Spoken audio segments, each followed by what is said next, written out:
Hi folks, Fuzz here, welcome to another Ni No Kuni 2 video, and today we're going to be taking a look at the new martial method that's become available in the latest DLC, the Tale of a Timeless Tome, and this is to do with the Wizard's Companion. So if I just go ahead here and access the main menu, and if we go down to Equipment and Skills, and then just for the time being we'll stick to Evan, we can go across here to the martial methods and select the Wizard's Companion as the martial method that we want to use.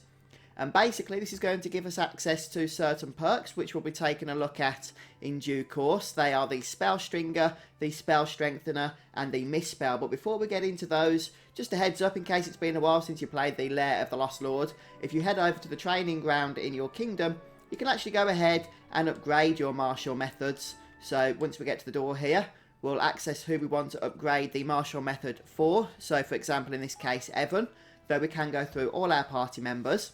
And we're going to head over to the martial method that we're going to be messing about with, in this case the Wizard's Companion, and there you can see the method points you have to spend. In this case we have 5, and we can go ahead and strengthen whatever it is we want to strengthen based on the amount of points that we have available to us.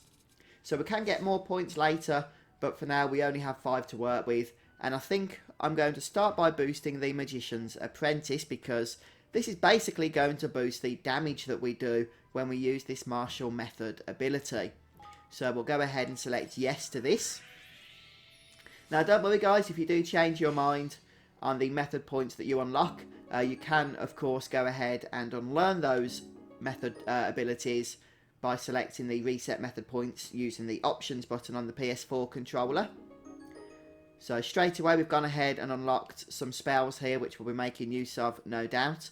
But the other thing I'm going to go ahead and select is basically we can boost the damage of all of these, or you know, unleash a special effect on these instead. For example, the Well of Wisdom ability, we can occasionally add an icon for an extra powerful spell into the mix, but I think I'll go ahead for this point and at this point and learn the Sage's Student, since that's going to increase the damage,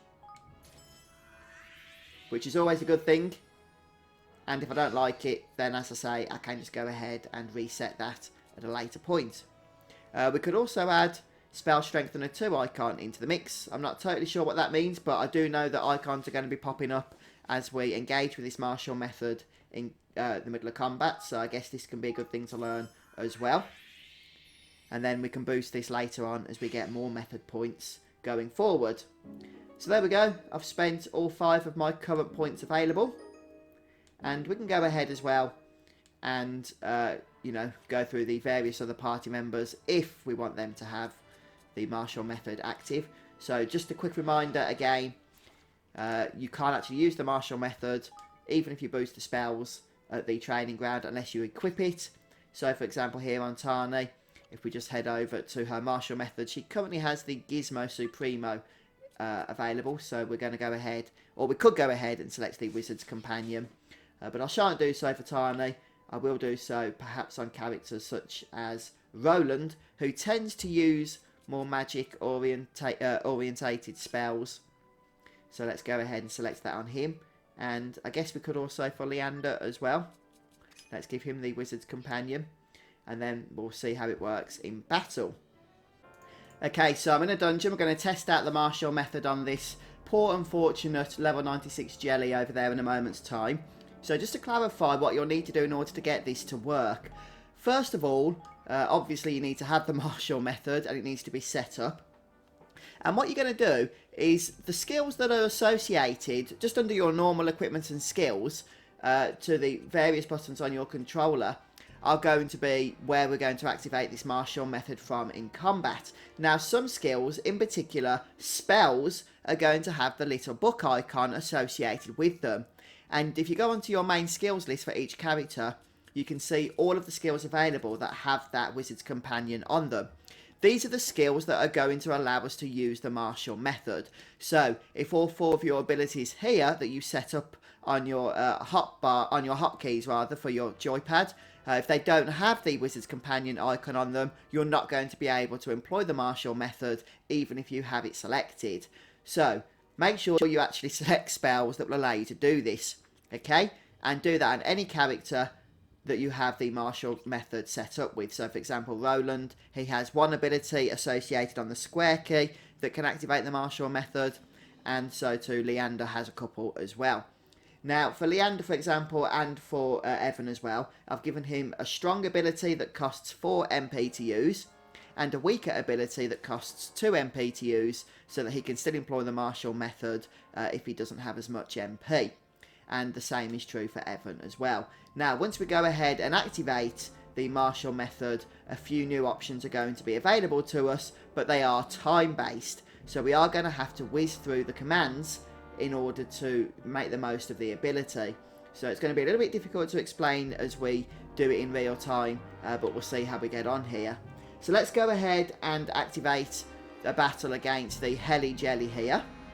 And then what I'm going to do is activate an ability with the martial method. And you can see that we need to hit the certain keys here. And that key there is a power booster. Okay, that last one that I activated boosts power. And look at that, we took care of that guy. Now, one of the other icons you saw was like a cross icon. If you hit that, then you're going to be frozen and you're not going to be able to select any other abilities for a while, which is really annoying. So don't choose that one, okay? I'm going to go ahead and do this again on the next floor. We'll enter combat with another set of enemies. So because the fact that we are timed when we activate this ability, it's a little bit difficult to explain all the icons. But the important ones are the cross, which is just a red X. Don't select that because that's going to freeze you completely. And the other one is the power or something like that. Let me just go ahead and show you very briefly in the equipment and skills menu here. If we go over back to Evan to the martial method, this icon here, when you see that, that won't actually add a spell to your chain, but it will increase the strength of the spells you've already selected. So let's go ahead once more and activate it. Okay, so X, that'll boost the spells, square fireball, square spell boost, spell boost. So look at that. We managed to boost the damage of our fireball, although a couple of times in fact, although we didn't get a whole lot of spells in the chain, because we did take up our choices with boosting the power of them using the spell strengthener.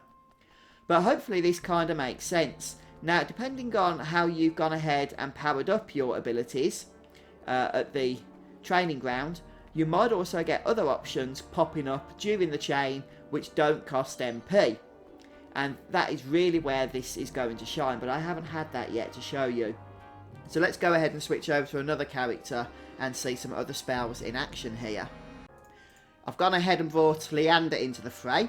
So once more we'll go ahead, engage in combat, and then unleash one of the good old martial method chains here. Now, one thing to note, you can't actually move when you're in this mode, but you can evade using the standard evade key, but bearing in mind that that is going to then go ahead and cancel the chain completely. Okay, but if you're about to die, then it might be a good idea to do that. Right, so as you can see then, we managed to get a whole lot of damage off of that single spell cast. I think we did like 30,000+ damage as an AoE effect as well, which is really nice. So this is a really, really powerful martial method, and one that I'm going to strongly be making use of, I think, as we go through the game here. So I'm just going to go ahead and replenish MP on Leander here, and we'll have a go at unleashing another chain as we practice using this new ability.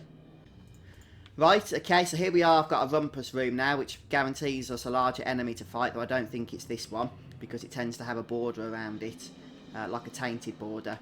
But we'll go ahead and test it out here. So we'll use his other ability this time, and triangle, circle, you got to do this as fast as you can, so that you can make the most of how many selections you get there before time runs out. Look at that, one shot. Lovely stuff. And we'll just see what Roland's selection is like, mainly because I did go ahead and choose some different options for him. So let's just go ahead and spam as much as we can here without hitting the wrong buttons. Lovely stuff. Yeah, I'm liking that. Especially if you can round the enemies up. I think you'll have the potential to do a ton of damage, which is pretty awesome. Okay guys, well I think all that's really left to do now is just practice using this. And eventually, I think once you've trained it into your muscle memory, you'll be able to really spam those buttons fast without hitting the X's. just because you'll recognise all the different icons very quickly, meaning you'll get a huge combo going and just unleash just a ton of damage and destruction against your foes. So yeah, I'm very, very excited to see where this goes. So maybe we can just try it out once more here on, I guess this is the Rumpus enemy maybe. So let's go ahead and unleash the utter destruction. Bang, bang, bang, bang. Boom, boom, boom, boom, boom. Yeah, liking it. We even managed to get the Thwomp down there. Didn't kill it, but maybe we switch over to Evan and give him back some of his MP here. We'll unleash another huge combo perhaps. And go. And because time freezes, you should be able to get a lot of damage off before you get stopped by the enemies. Yeah, that's how you do it. And look at that, a nice item as well. Although probably quite low in damage, seeing his house is only floor 62 or 63, I think. 63 it says up there, of course. Alright then guys, well hopefully this has given you a good introduction to the new martial methods feature. And please do share your thoughts about it in the comments section below. And will you be making use of this as you proceed through the content of the DLC? I think, to be honest with you, I absolutely will be. Because I'm liking what I'm seeing so far. Seems like a lot of fun. I always like quick action stuff anyway. I just find them quite fun to use. Though at times a little bit frustrating. But here it seems to be implemented quite well. Don't forget guys, if you're new to the channel, I have got an entire walkthrough for the main Ni no Kuni 2 experience. Over 120 episodes, which I'll leave a link to that playlist in the video description. But thanks for stopping by today, folks. Have a great time, and I'll see you soon. Goodbye.